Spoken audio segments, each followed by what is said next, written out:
Thank you. Thank you very much, Jeremy, for having me and having my testimony at the Gaza Tribunal. I'm really sorry that I can't be with you in person at Church House. And at the same time, it's a great pleasure to be with you online because it's a very important occasion.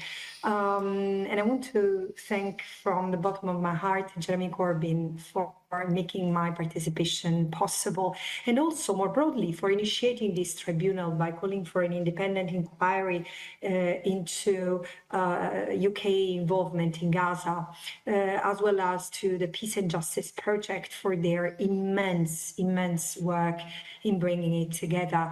I think that this is an example that should be followed in every country where the government appears not to have taken enough measures to prevent the crimes that have been committed in Gaza and in the rest of the occupied Palestinian territory, to say the least, because we might learn, in fact, that it's not just mere abstention from action, but there might be active complicity in what Israel has been doing. And I also want to thank each of you present for lending your time, voices, and expertise to this urgent and vital demand for justice and accountability, reminding us that justice ultimately derives its legitimacy from people's conscience and our collective insistence that the law be upheld. I would like to take you now to the legal framework that, as the UN Special Rapporteur on the situation of human rights in the occupied Palestinian territory, I've been invited to deliver a testimony on. This is about the legal obligations of the British government vis-à-vis the situation in Gaza but also the West Bank and East Jerusalem. Ordinarily, I would put the situation on the ground in the OPT at the center and squarely in all our minds before turning to the legal analysis. However, in the interest of time, I skip this part on the understanding that many Palestinian experts and comrades have preceded me, so I will turn directly on the legal issues, skipping the facts. What I often say is that Palestine today is a crime scene.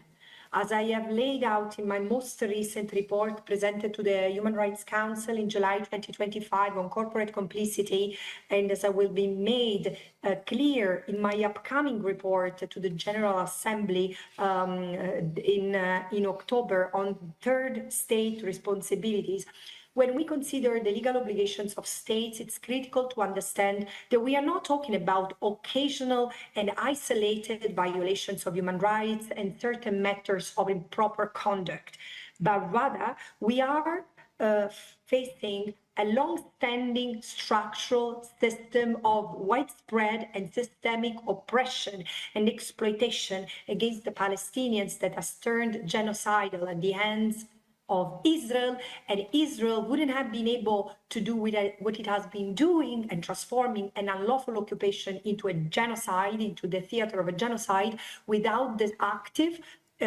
support of far too many states. For decades, the violations Israel has committed against the Palestinian people have been clear, increasing, and compounding.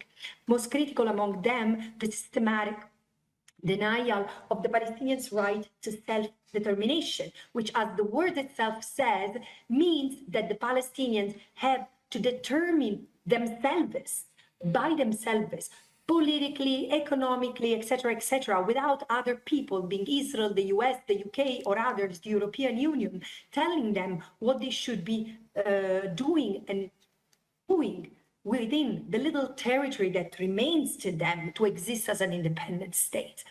And of course, there is also the concurrent annexation of the territory through the unlawful use of force while sustained through an apartheid system. This is what the Palestinians are confronted with every day. Each of these violations goes to the very foundations of international law, constituting jus cogens, norms, and as such attract obligations upon states to ensure these violations are brought to an end.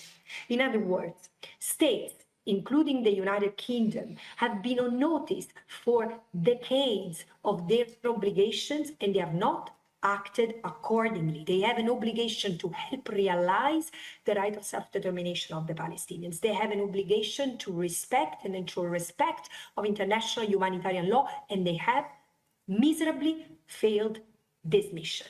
Instead, business with Israel has continued as normal.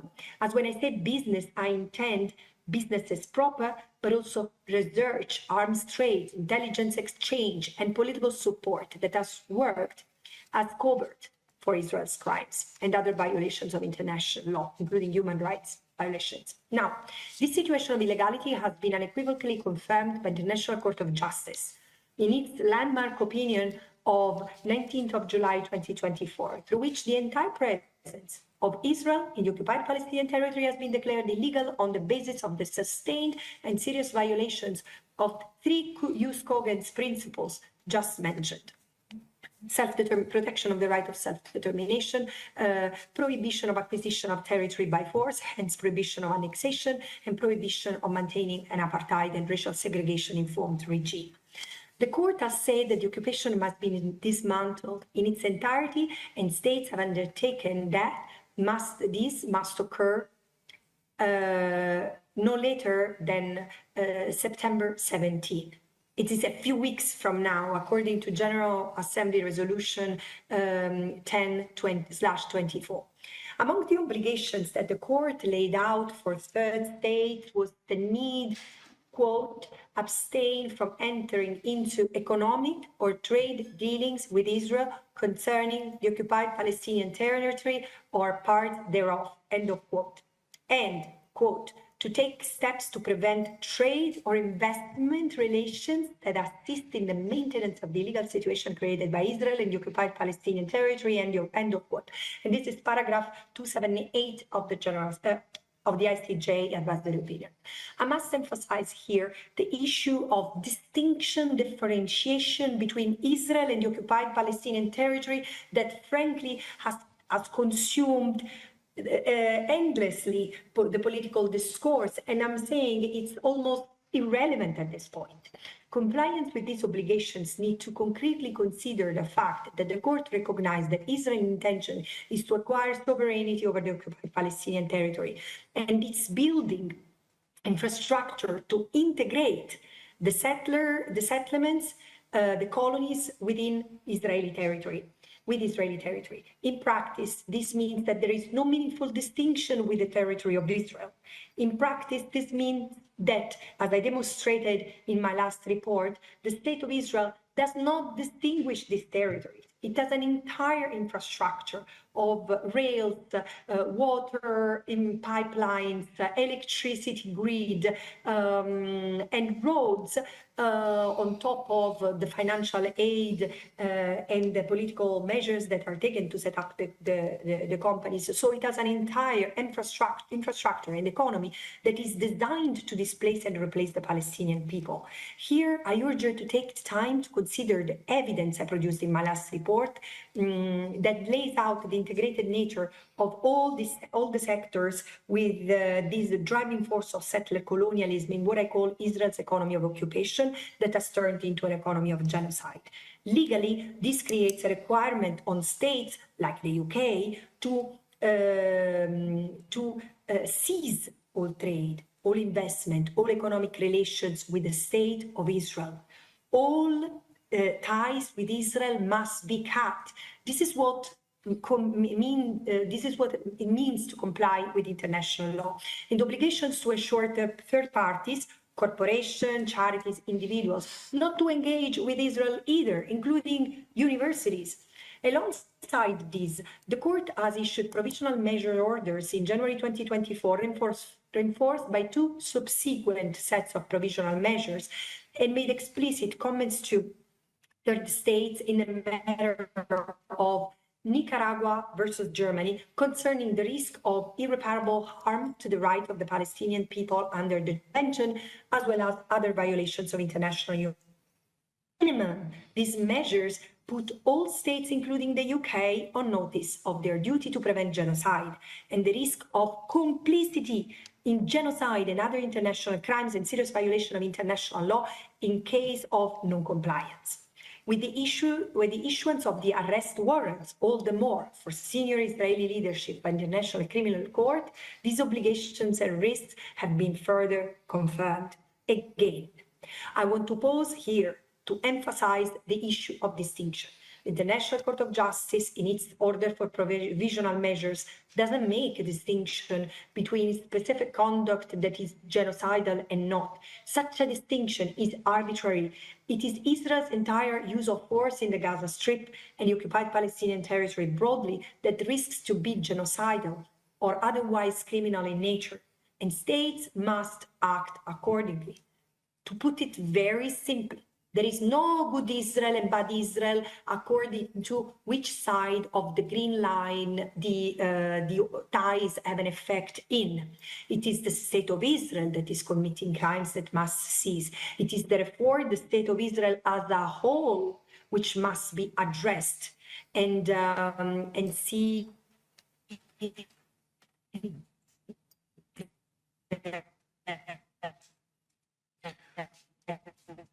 Francesca, we seem to be having trouble with the technical here.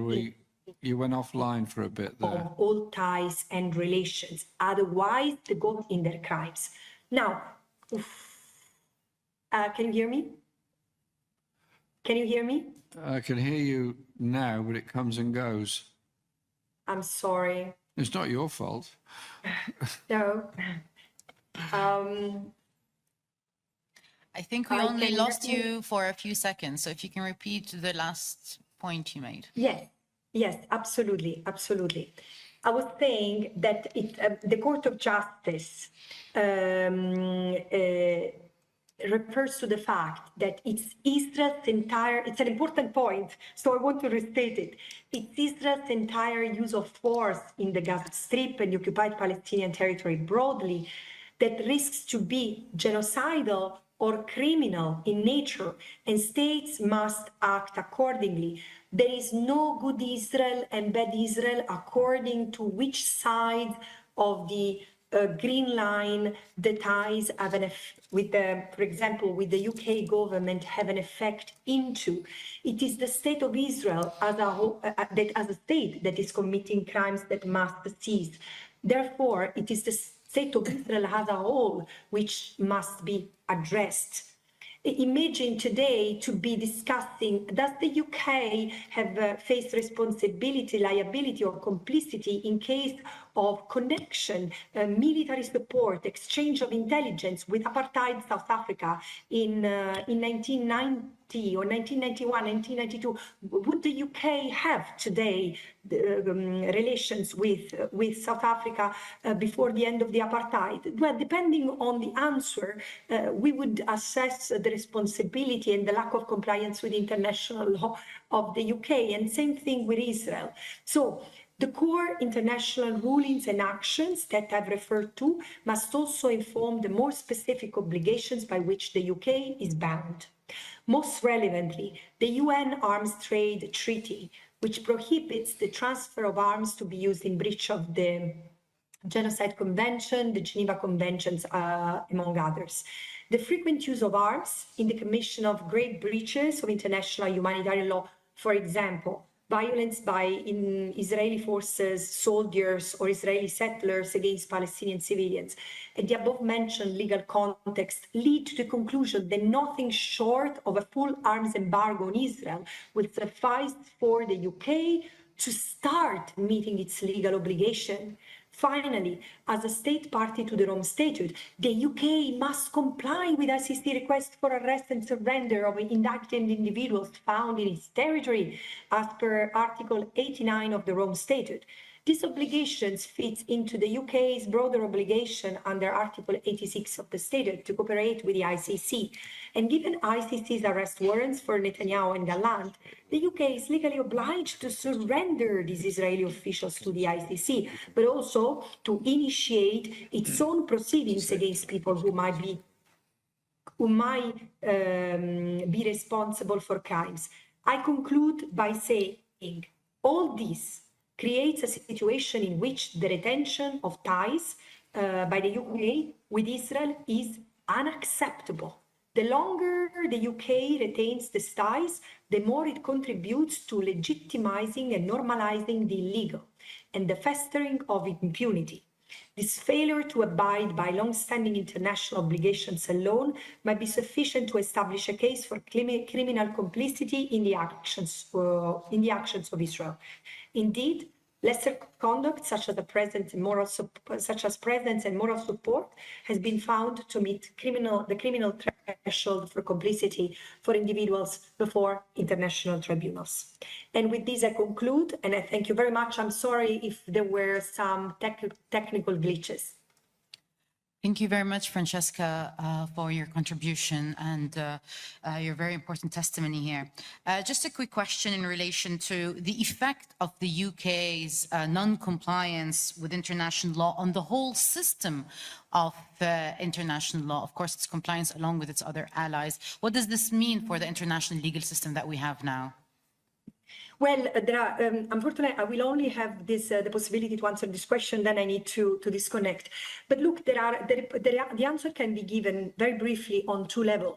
First of all, government officials can be held individually responsible if found complicit of crimes, those who have authorized the continuation of economic ties with Israel, trade that they might have contributed to the commission of crimes, and arms trades, arms transfer, but also intelligence exchange. But also there is something broader besides the UK itself, is that by not protecting the international law-based order, somewhat the UK has contributed to its disfigurement and its erosion, which is something that frankly puts all of us in a situation of fragility and vulnerability to illegality. We have entered a phase where